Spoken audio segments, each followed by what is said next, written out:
Welcome to Beaconsfield Podcast, everyone. This is a real honor for me today to be speaking with Professor Michael Ignatieff. Michael is one of the world's leading public intellectuals. He's an historian, writer, professor, and former politician serving as leader of the Liberal Party of Canada from 2009 to 2011. He's the author of many critically acclaimed books, including The Needs of Strangers, Isaiah Berlin, Fire and Ashes, and Scar Tissue, a novel shortlisted for the Booker Prize in 1993. He's also held senior academic posts at the Harvard Kennedy School of Government, King's College, Cambridge, and at the universities of Toronto and British Columbia. And he's currently a professor of history at Central European University, where he served as president and rector from 2016 to 2021. Professor, thank you so much for being here with me. Nice to be here, Jack. This is a really interesting conversation because I was walking around feeling a bit sorry for myself last November when a goal I had set for myself sort of fell through, and I picked your book off the shelf in its blue cover on Consolation. And it's a wonderful meditation on loss, grief, defeat, but also on hope and solidarity. And it's going to be really interesting to discuss the book with you today. Professor, I thought we could start by really asking you why you chose to write about consolation. What brought you to this topic? I think, Jack, it began by accident. I went to a weekend in Utrecht to give a speech about justice and politics in the Psalms. And over the course of that weekend, I gave the lecture. I can't even remember what I said now. I listened to all 150 of the Psalms performed by 4 beautiful choirs. And my wife and I just found it an overwhelming experience. I'm not a religious person, but so my starting question was, why am I so blown away by these beautiful words and the beautiful music? And why did it feel consoling, or at least comforting? And there's a distinction between comfort and consolation. Comfort, doesn't have to give you a reason to go on. Consolation, definitely, it's about the business of giving you a reason to go on with your life. And so I backed into consolation and then began to find it everywhere I looked. And obviously, there's a personal thing here. I've known moderate amounts of defeat or unhappiness in my life, nothing special, nothing even very interesting, but I have sought consolation in my life. And so I thought I wanted to find out what these traditions of consolation were. And I began on a search, and it continued for 4 years, and I love doing it. It's interesting that you use the word tradition, because what strikes you when you read this book is that it's really a project of self-knowledge that works through engaging with the lives of others. What is the place of the human tradition of consolation in your thinking about this topic? Why are you reaching back in our presentist age, where people are skeptical at best of history, hold it in contempt at worst? Why have you reached back into the past for this kind of project of self-knowledge?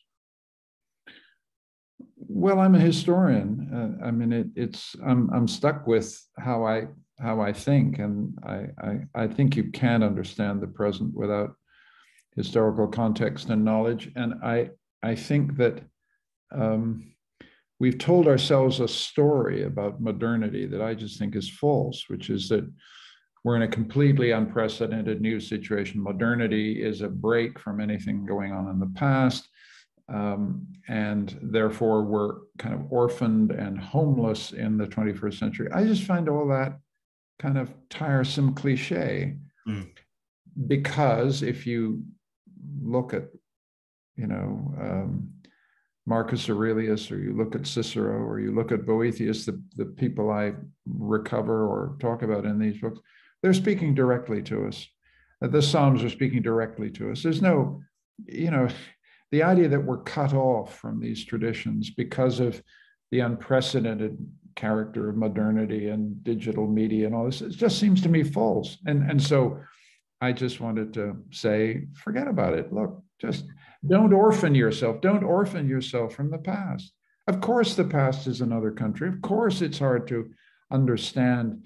Part of what the book is about is trying to recreate the context in which these great figures sought consolation? Why were they in the distress that caused them to write these works? What was the historical circumstances that shaped their writing? I can do that for people, but I'm not sure I can shake this idea that, forget about the past because we're in an absolutely unprecedented situation. That's just, it seems to me, a cliche, and you bang away at it as best you can. Have you found, Professor, that by engaging with these people in their lives, and we're going to get to some of them soon, but do you think there is an underlying human nature at work here? Do you think that basically in most times and different epochs, we are the same in how we feel and long and suffer defeat? What do you think about that? I don't think there's any question that there's a deep, abiding continuity in human experience back to the earliest recorded notations on paper, on papyrus, and the Psalms are an example of that. My sources are European, but you can do absolutely the same thing with any human tradition, going back to the roots of Chinese culture or Muslim culture. I make no claim that there's one royal road and it's the tradition I've exhumed. The thing I do think is that human experience is continuous. I don't know about human nature. I think human nature is semi-stable over long periods of time, but we have no grasp about this. I just see everything historically, and I see this enduring capacity of the past to speak to the present, and the present to find inspiration and comfort from the past. And that, it seems to me, is a very consoling message in itself. The whole book is designed to say, you're not alone. That's what it's trying to say over and over again. And I think that's important because the worst part of depression, the worst part of loss, the worst part of grief is the feeling of solitude. And we relieve the solitude in the present by seeking comfort us. But I'm also suggesting there's another thing, which is reach to the books on your shelves and read these people who've been in the same situation you've been, and try and figure out whether there's anything they're saying to you that can help you get through till to tomorrow morning. Yeah. Maybe let's start with some of them then. This book is in part an intellectual history of the experience of consolation, to use that word. And you start with religious traditions. And you're very clear that religious traditions should and ought to be read as human traditions, kind of fabrics of meaning that we can enter into and use to grapple with our own inner lives. One of the religious traditions or figures you examine is Job and the book of Job. And Job's in this really, paradoxical situation where he finds himself tested by a God trying to test his faith, a faith that Job holds on to. And at the same time, Job has this very human demand for recognition, to be seen as God, as a person of integrity. When I read this chapter, I was completely confused about how one could do both and. Could you please shed some light on Job's contradiction and what it says about us as a human race? Well, I'll tell you, writing the Job chapter turned out to be the most difficult part of the whole book. Because this is a monstrous story. This is a terrible story.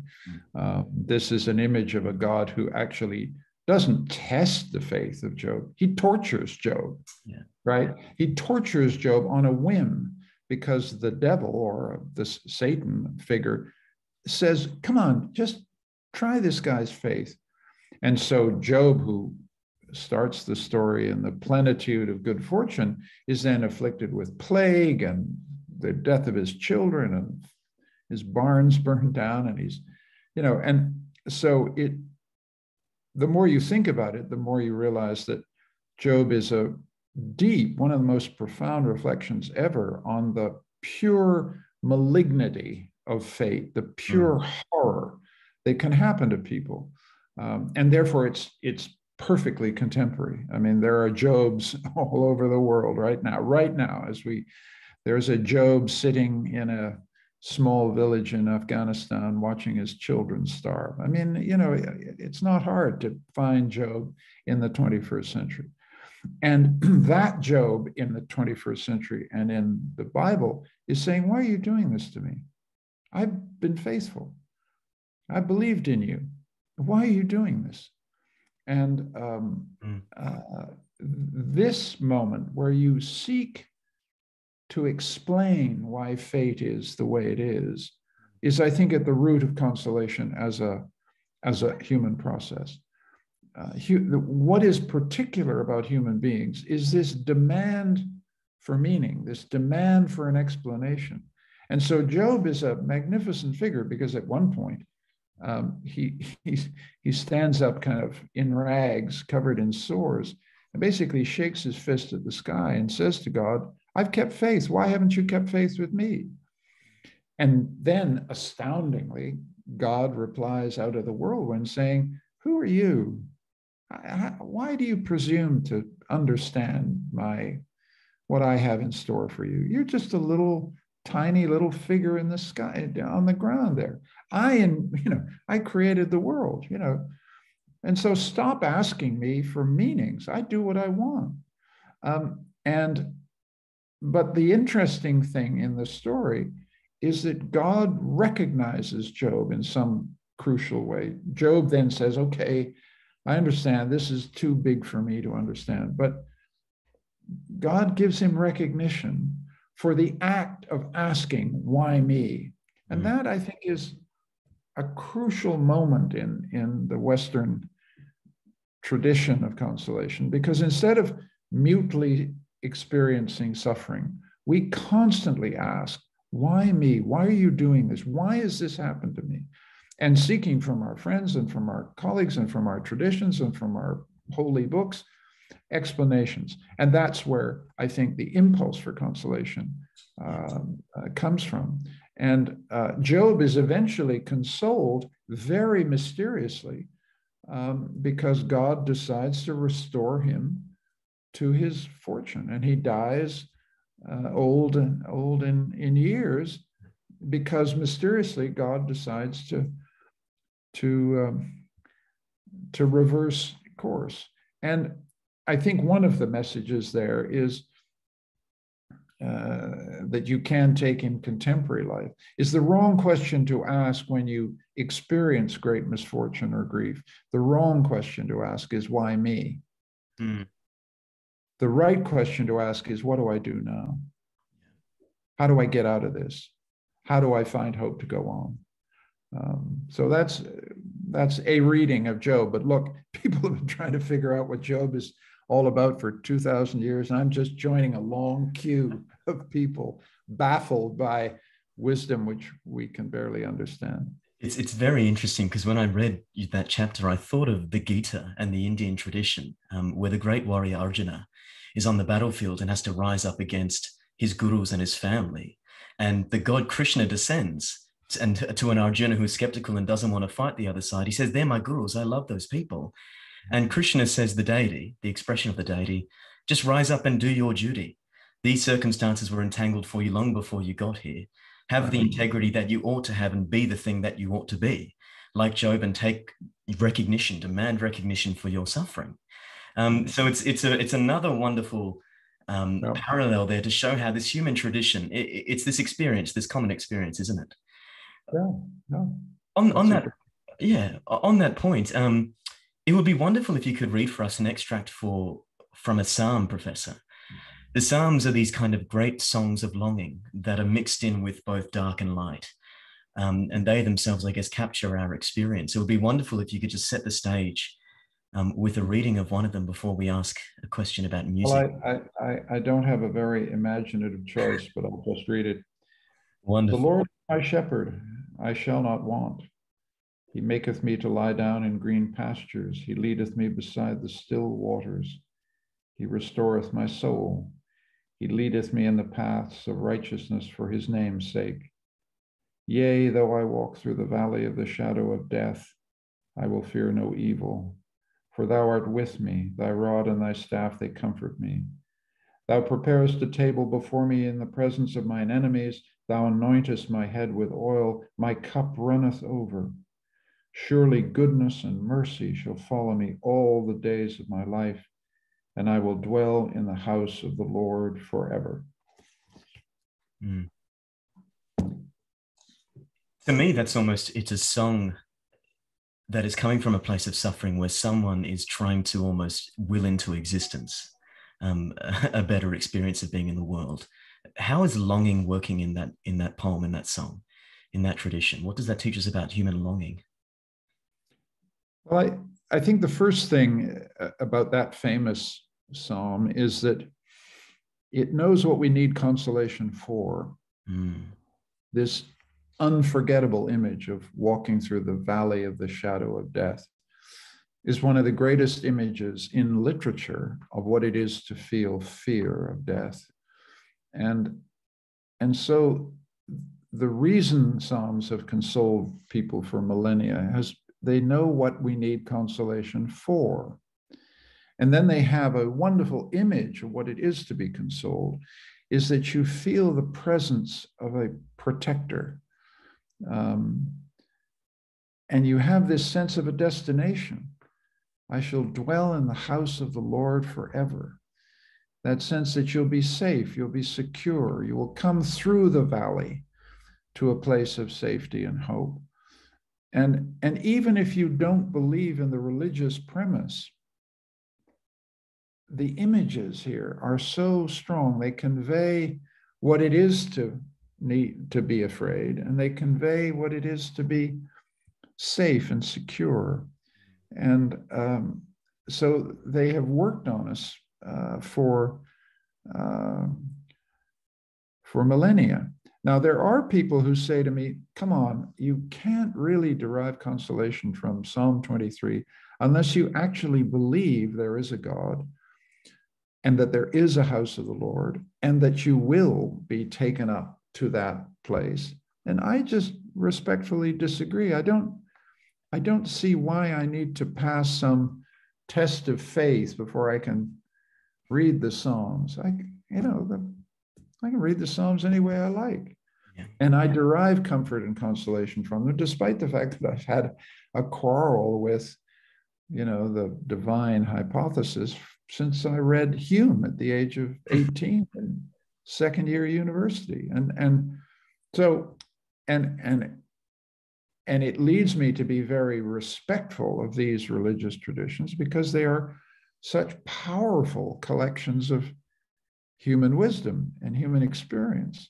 And I just think I don't think our societies are as secular as they pretend. I think when we lose somebody, we always end up in a temple or a synagogue or a mosque or a church, to bury them because we don't know where else to go.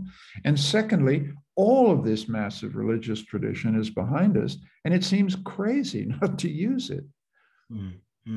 So that's how I see it. But I see the Psalms as a human creation. We don't know who they are. We don't know who wrote them, but they are part of our human tradition, and we should use them. Because they're a declaration of solidarity in the dark, and that's kind of what is so noble about it. It might be because I'm speaking to a prominent Canadian, but another prominent Canadian, Leonard Cohen, in Hallelujah. And even though it all went wrong, I'll stand before the Lord of Song with nothing on my tongue but Hallelujah. That's David speaking in that song. There you go. There you go. It's Job's demand for recognition and throwing it all out and saying, here's my longing, here's my solidarity. Yeah. If we follow the chain of intellectual history then, some of the figures in your book, Professor, are grappling with religious themes, I guess, but in the realm of politics. We start to consider justice as this human responsibility, that we might, after paradise, be responsible for creating either heaven on earth or a state that is, not totally insufferable. Two characters who interestingly go together in this book are Lincoln and Karl Marx. And I think it might be interesting to compare the way that they think about consolation. You make this really interesting insight in the book. You say that Karl Marx, there's a humanist, Marx, at work who is longing for a paradise beyond consolation. What was Marx seeking when he said that he wanted to get beyond consolation? And why did he think of religion as this kind of heart of a heartless world? I think if you go back to the young Marx, the Marx who's just married, who's in love, he's just had his first child, he's in Paris in 1843 and 4, he's meeting, heroic artisan radicals. He's in a state of intoxication because Paris is the capital of revolutionary Europe. And what is, I think, tremendously interesting about Marx is that much more of his vision of revolution and vision of a post-revolutionary society derives from his encounter with religion. He calls the heartless, in other words,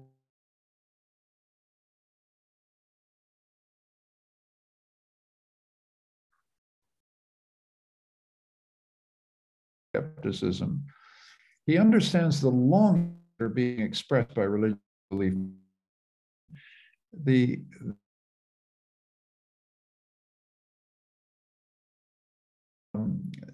oppressed. He sees poor working people who cross themselves and go to church on Sunday, have a yearning to be living in a world beyond suffering and sorrow and pain and death. And he gets that in a way that many of the more callow 18th century critics of religion don't. And that makes him understand that if he's going to create a revolutionary society, he has to offer those people something that is a credible substitute for the comfort that they derive from going to church.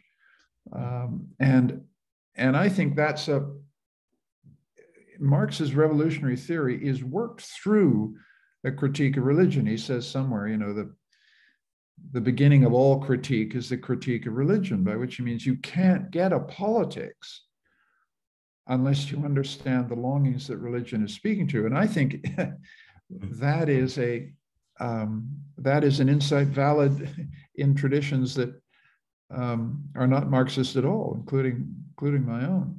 So that's where it comes from. But it then leads him to a place, a utopian place, in which I think he imagines will be beyond money, will be beyond exploitation, will be beyond alienation. We will be beyond the division of labor. We'll be, after the revolution and after we've defeated all our enemies, we'll be beyond scarcity, because we'll use the abundance of the modern economy. And that's another great thing about Marx. He thinks that capitalism has this incredible capacity to lift everybody out of poverty, were it not for the wicked distributional consequences of capitalism. But if we could harness all of this and get beyond it, we could get to a world which wouldn't need consolation at all. We wouldn't need to be consoled. We'd be in a perfectly just world. We'd have enough to eat. As we get older, we would, meet our fate without repining, because we arrived at our natural span. We wouldn't be oppressed by anybody. Politics would have been replaced by the administration of things. It's an incredibly utopian vision, but it's paradise on earth. And that's why you don't need consolation, because you have paradise here on earth.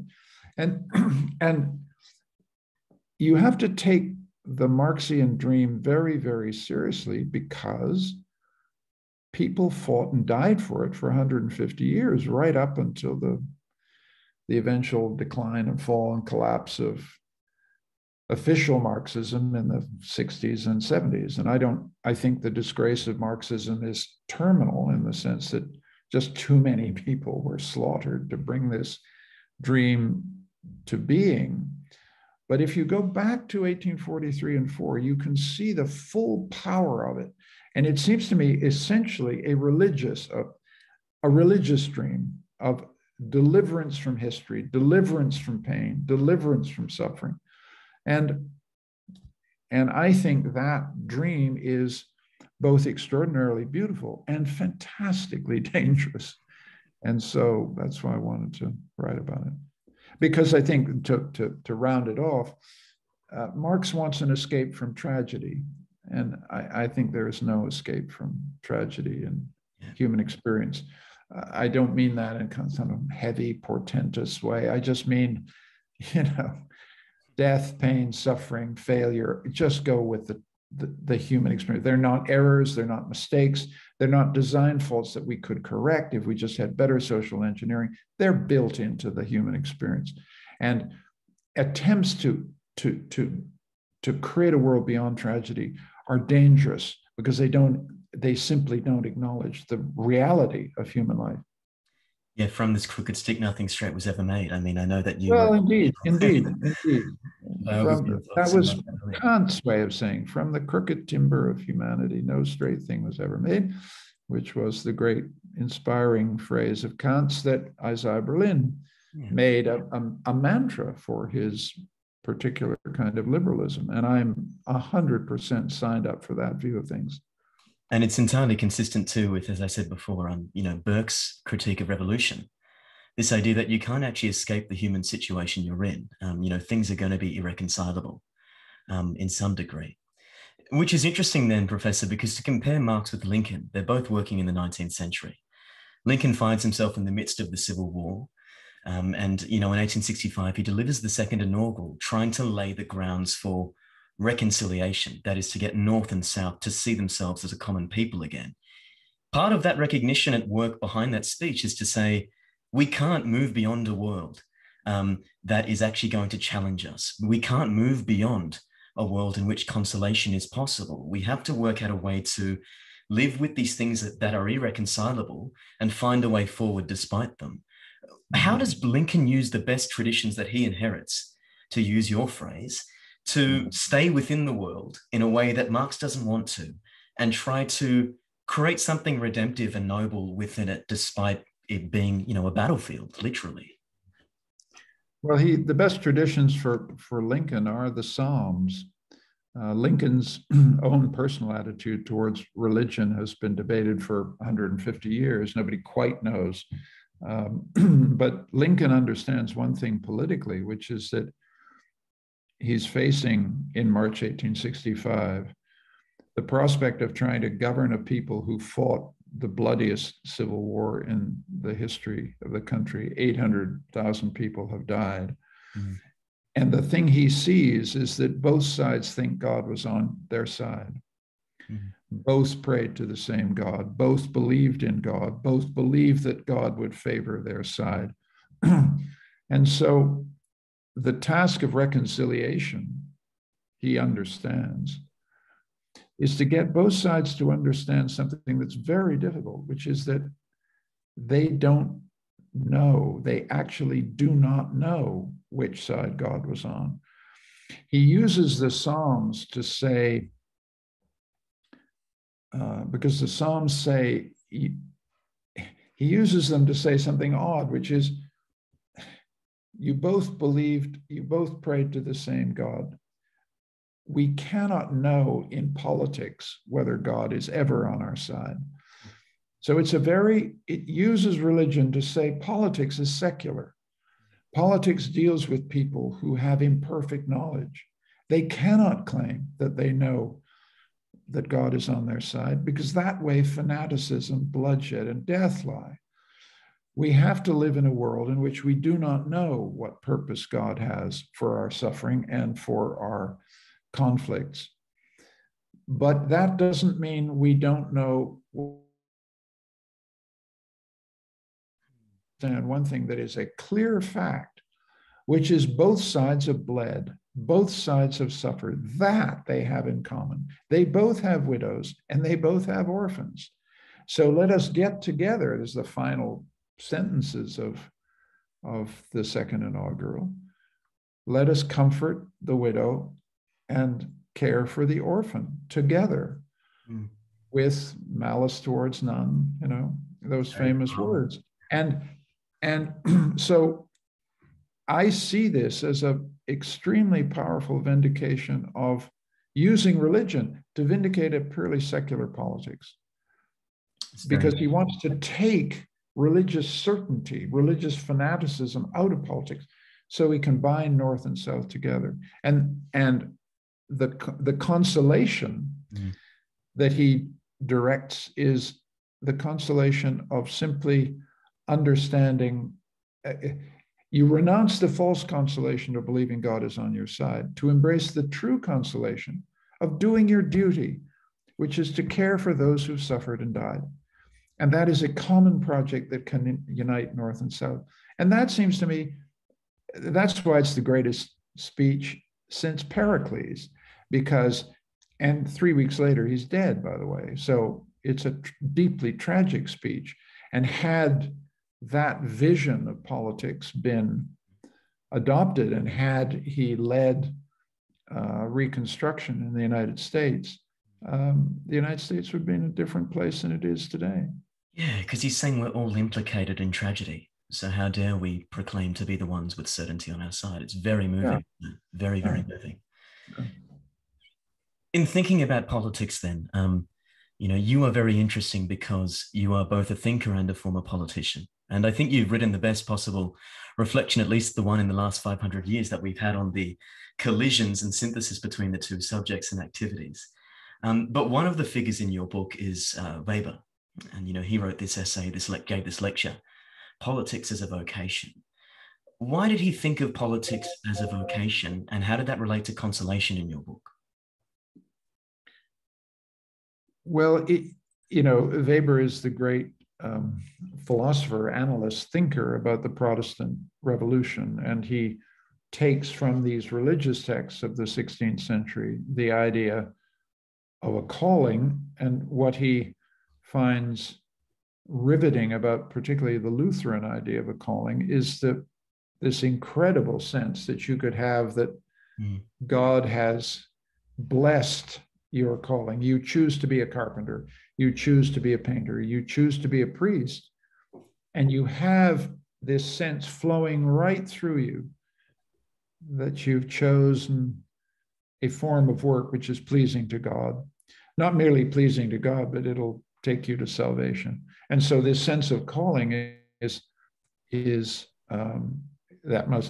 feel that must be the most consoling thing on earth, to feel I'm doing God's work. I am doing work that is pleasing in God's sight. And Weber's question then is, what do you do when you no longer believe in God? How do you sustain a sense of vocation and calling when you can no longer be sure that God has called you to it? And this produces, I think it's one of the most profound reflections about what it is to live in a post-Christian secular world. And as a result, he then has to think about, how do you do politics in a post-Christian world? What are your responsibilities? To whom should you display responsibility in a post-Christian world if you can't be certain that you're doing God's work? How do you frame your responsibility as a political actor? And he gives a lecture to students in Munich in January 1919, in the middle of in Bavaria. I mean, there are crowds surging through the streets. There are people fighting in the streets outside the lecture hall. And he's trying to guide students in a situation of rabid fanaticism. On the right, there are people like Hitler circulating in the streets. On the left, there are people who want to institute a communist republic in Bavaria. And he's trying to guide students who are being torn apart by these alternatives and trying to say, you've got to find a calling for politics that gives you a firm sense of guidance between extremes, an ethics of responsibility, an ethics of pure conviction. You've got to find an ethics of responsibility and hold to it. And you've got to do it in a world in which you do not have the certainty of Christian faith. And that's your dilemma. And it's one of the greatest descriptions of what it is to be a responsible political agent in an era of politicized extremes. And so I teach it every year, every chance I get to students, because it still seems blindingly relevant. In your own life, I mean, from reading Fire and Ashes and other things and hearing things that you've said, it seems to me that from a very early age, you had the calling for politics. I mean, this was something that you seem to have wanted to do since your 20s or perhaps even earlier. And then you became a writer and a thinker about politics and an historian. But what's your relationship been to the political vocation, if you do feel that to be your vocation? Well, I think there's no doubt that, from the age of, 16 or 17, an ambitious, young, privileged middle-class kid in Toronto whose father was a Canadian public servant and had worked for many prime ministers, it went with the territory. But let's be clear, that was a sense of privileged entitlement to a life in politics, which is very different from a vocation for politics. It's taken me a lifetime to understand that a vocation for politics means an implacable determination to be a responsible political agent who serves not merely your own ambition, there's nothing wrong with ambition, but also clearly wants to serve other people. As I've said, if you go into politics, you've got to know who you do politics for. And 90% of the people who do politics for themselves. And I don't exclude myself. I did it entirely for myself. But when you get in the arena, you discover ineluctably, you can't just do it for yourself. If you're going to be elected, you've got to persuade somebody that you're doing it for them. And that's how democracy works. And that's one of the things that makes democracy wonderful, because at its best, it's a discipline that forces responsibility away from yourself towards other people. And the vocation comes from a sense that you're doing this to make your country a better place or help a few people out to live less difficult lives. So I think then there's another aspect to politics as a vocation, which is, are you any good at it? Are you cut out for it? And I, then discovered that I had some of the skills for politics, but lacked other of the skills. And so it turned out possibly not to be my vocation after all. But I did understand in principle what politics as a vocation should look like. I just don't think I was up to it at the end. And I don't feel tragic or sad about it. I'm in fact, on the contrary, extremely glad that I did it. You don't want to get to the end of your life saying, God, I should have put my hat in the ring and I didn't have the guts to do it. I did it. I fought 3 elections, won 2 and lost the 3rd one badly. But I have zero, I have, the only regrets I have is that I didn't do it better. I don't have regrets about doing it at all. In fact, I'm delighted I did it. Yeah. It's really interesting because many of the figures in On Consolation are thinkers who went into politics. And, they were normally caught up on these kind of major, I guess, existential challenges of their time. Cicero's facing the rapid decline of the Republic. Weber's, writing before the 1920s in the midst of that nationalist tension. Montaigne was mayor of Bordeaux, was it? Or some yep. And then, all of these figures from Edmund Burke, even to Abraham Lincoln, who was also a thinker, and Václav Havel is a classic example. You note in Fire and Ashes that these people who often face defeat in the active realm of politics, they are the ones that go on to contribute to political thought. How do you think that works? Do you think they have a different temperament to, say, a Churchill or an FDR, someone who's more of a kind of politician first and foremost? Or is it what they're seeing in their time and the way that they articulate what they're seeing? Why is it that those people produce these theoretical reflections that provide us with consolation? Well, the great example of someone who's a failure in politics, who wrote brilliantly about politics, is Machiavelli. Yeah. Machiavelli, was in the center of the Florentine political system and, eventually gets turfed out and writes The Prince in a desperate attempt to get back in. But his reflections on it are sharpened and made much clearer by being outside. And I think that, so failure, and the other thing is failure is a great teacher. Yeah. That's why life is difficult. You learn everything eventually, but you often learn it too late. And I think a lot of people learn what politics is and how to do it in the process of defeat.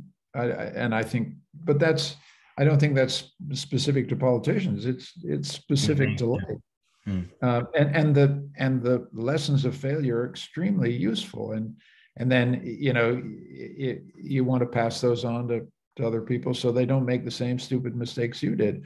And I think that impulse to turn failure into something useful and positive to others is one of the motives why failed politicians often make good theorists. I think that's one of the things that's going on. Yeah, and it's really clear, as you've said. I mean, I think the way that you reflect on this is with incredible generosity and nobility. I do want to say that because it makes in Fire and Ashes particularly for a form of reading that restores your faith in an odd way in politics and the political vocation. You say that you emerge from politics with a greater respect for politicians and politics. I'm interested to hear, Professor, if you also emerged thinking about political thought in a different way.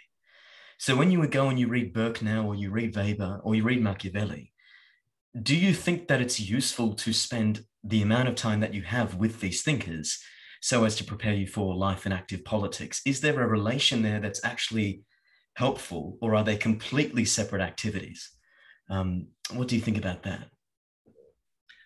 I think that what I teach political theory, and I read, I keep up to date as best I can, but I feel a growing impatience as a former politician at the abstractness and unreality of a great deal of political theory.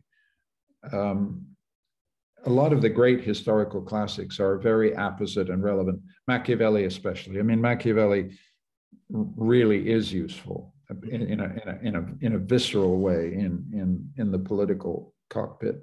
But a tremendous amount of political theory is ideal theory. I mean,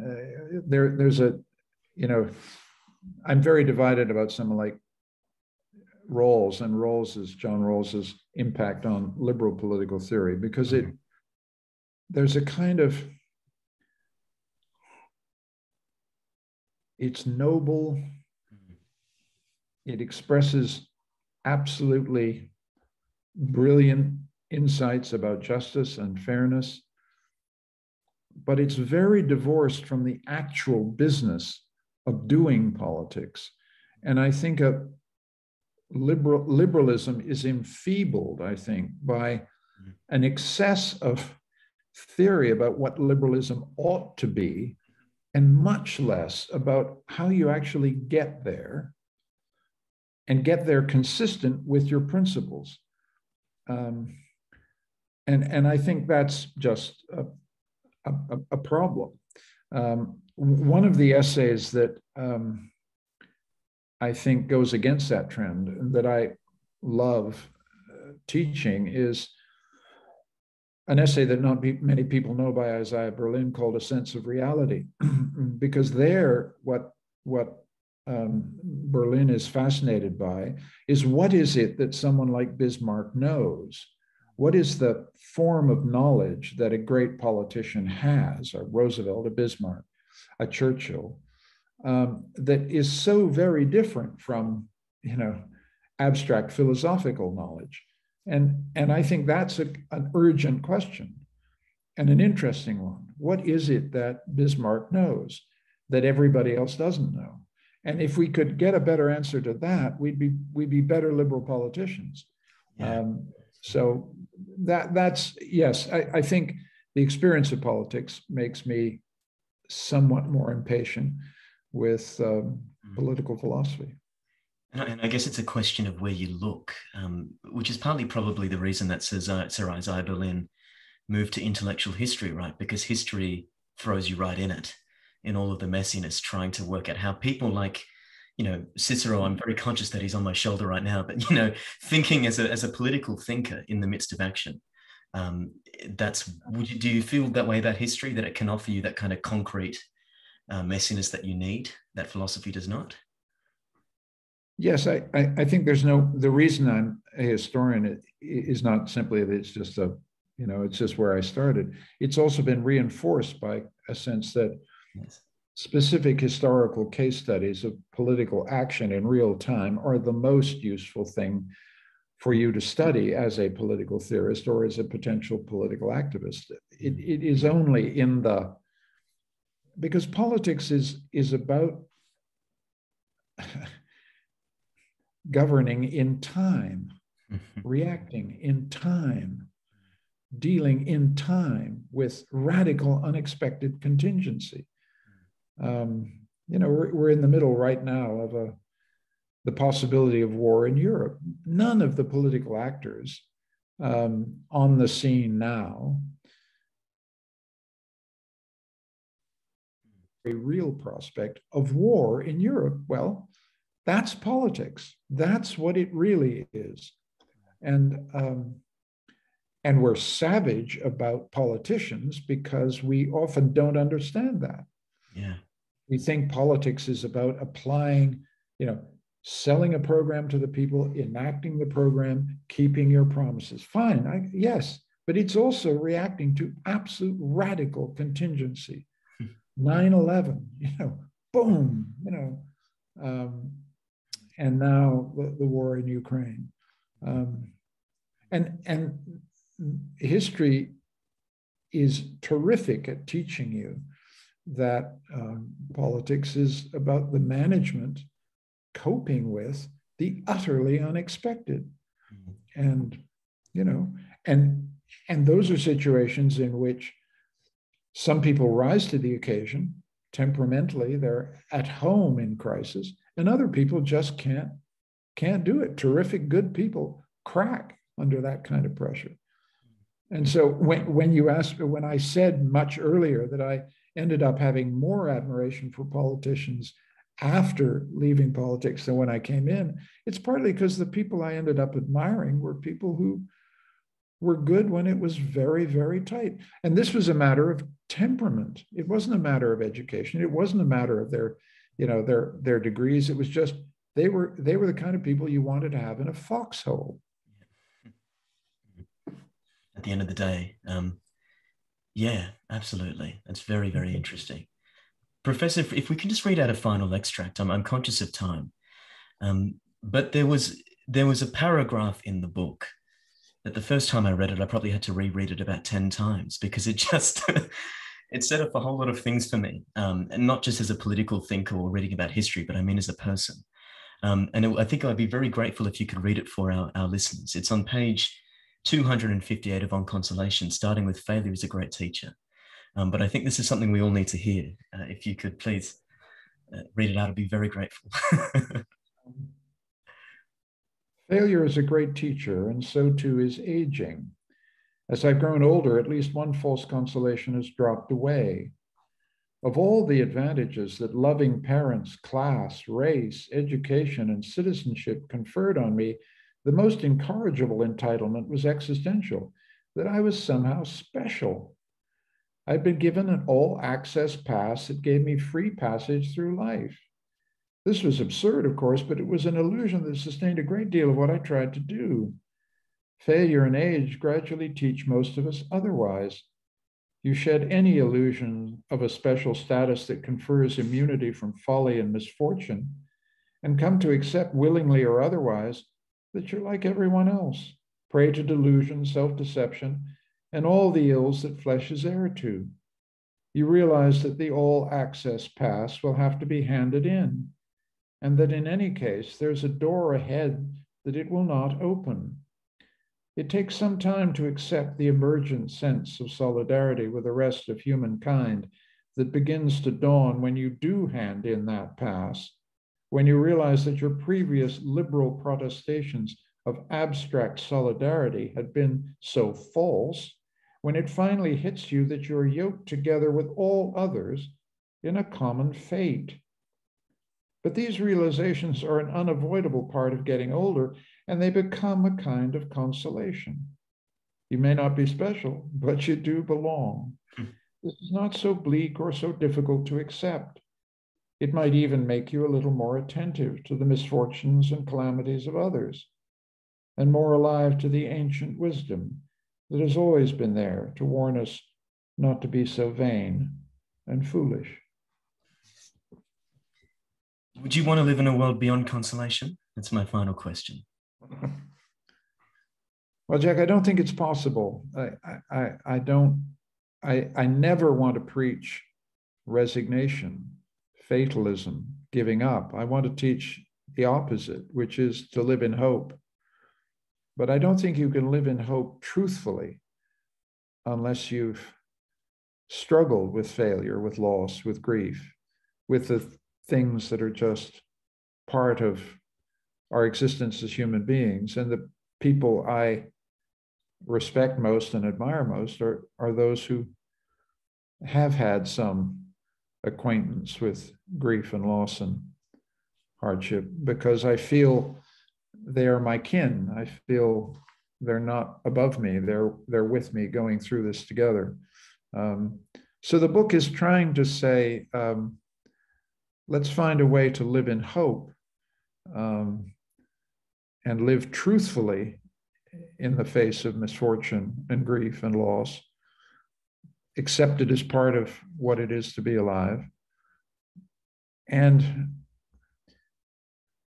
accept, I think, also the obligation to console others. And consoling someone is the most difficult thing we ever have to do. Often words fail us completely. But if we can be with people, stay with people, help people, put our arms around people, and help them get through difficult times, then we're doing one of the most important things that we can do for each other. And in the process, vindicate the beauty of life itself. Well, Professor, I want to let your word resonate. How moving and what a special contribution this book is, really. So thank you so much for it and for speaking with me today. This is an immense honor for me. I'm so grateful. Well, thank you, Jack. Thank you for reaching out. It's been a pleasure to talk to you. Good luck. Thank you so much.